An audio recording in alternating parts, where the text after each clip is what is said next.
You know, in a fair society, the fact that older people are living longer should be a blessing for the families and not a burden. We are committed to linking pensions to earnings.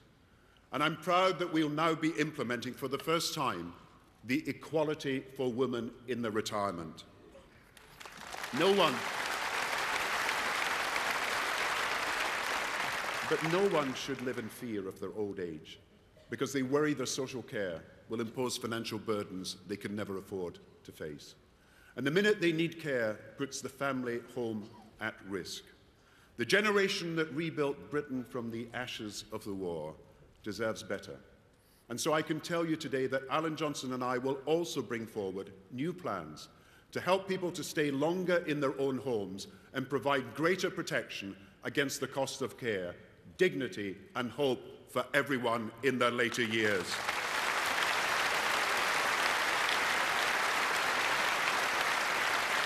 That's the fairness older people deserve, and the fairness every Labour Party member will go out and fight for. So when people say, in these tough times, there's nothing we can do, there's nothing higher to aim for, no great causes left that are worth fighting for, my reply is our ideas are the ideas that will realise the hopes of families for a better future. Providing free nursery care for more children is a cause worth fighting for. Providing better social care for older people who need it is a cause worth fighting for. Delivering excellence in every single school is a cause worth fighting for. Universal checkups and new help to fight cancer, these are all causes worth fighting for. This is the future we're fighting for.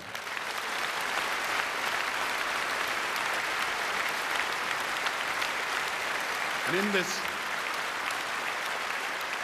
in this world of vast economic and social change, new opportunity for all must be matched also with a new responsibility from all.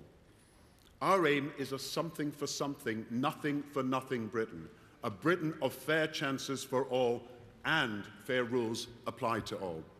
So our policy is that everyone who can should work. That's why James Burnell has introduced reforms so that apart from genuine cases of illness, the dole is only for those looking for work or actively preparing for it. That's only fair to the people pulling their weight in every part of the country.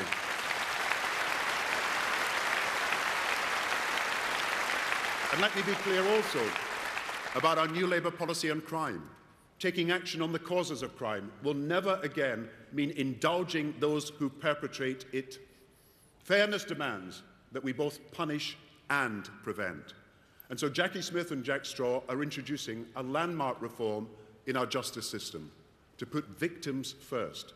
In consultation with Victim Support, we will create an independent commissioner who will stand up for victims, for witnesses and families, the people the courts and police exist to serve.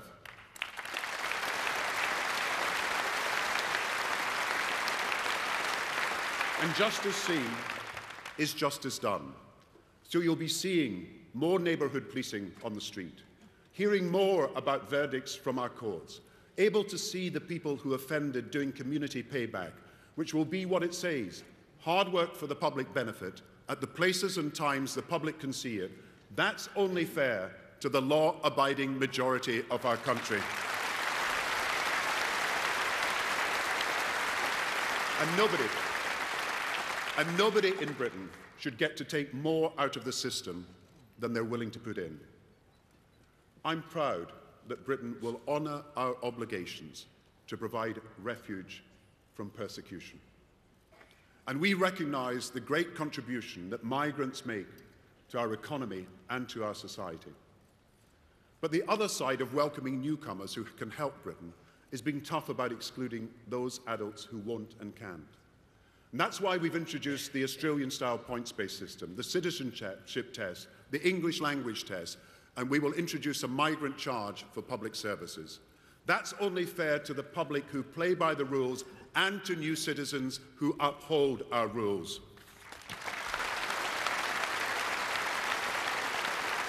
So across the board, we will create rules that reward those who play by them and punish those who don't. That's what fairness means to me. You know, our party so often in our history, has been home to the big ideas.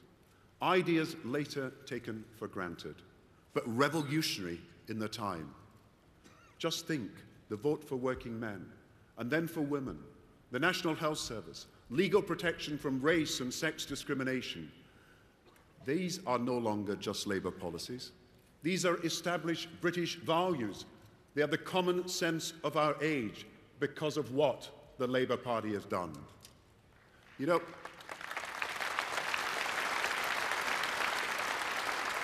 and we should never forget one thing, that every single blow we have struck for fairness and for the future has been bitterly opposed by the Conservative Party.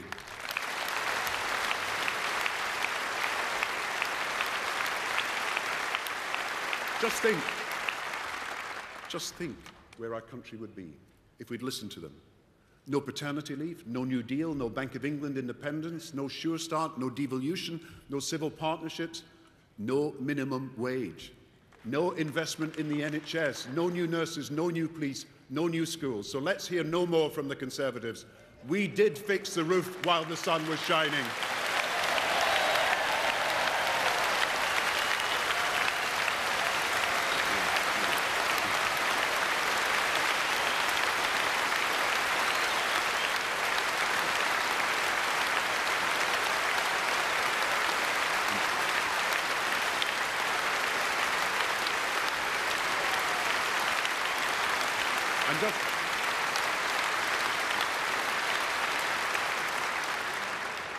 And just think if we'd taken their advice on the global financial crisis.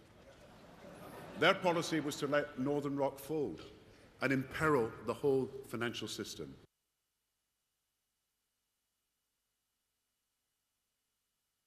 Doubt.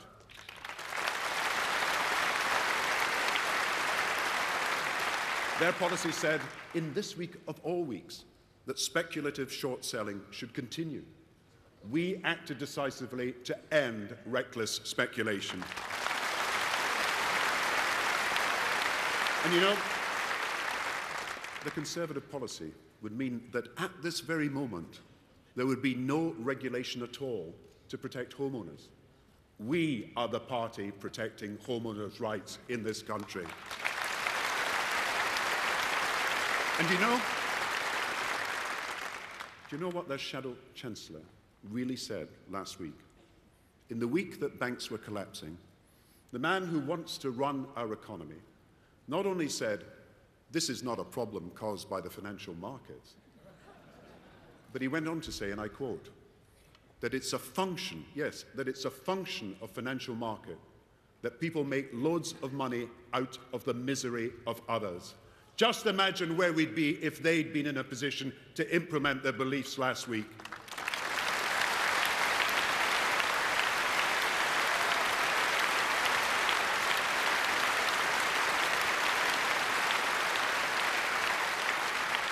No rescue of Northern Rock, no action on speculation, no protection for mortgages, doing nothing to stop banks closing or going under. What has become clear is that Britain cannot trust the Conservatives to run the economy.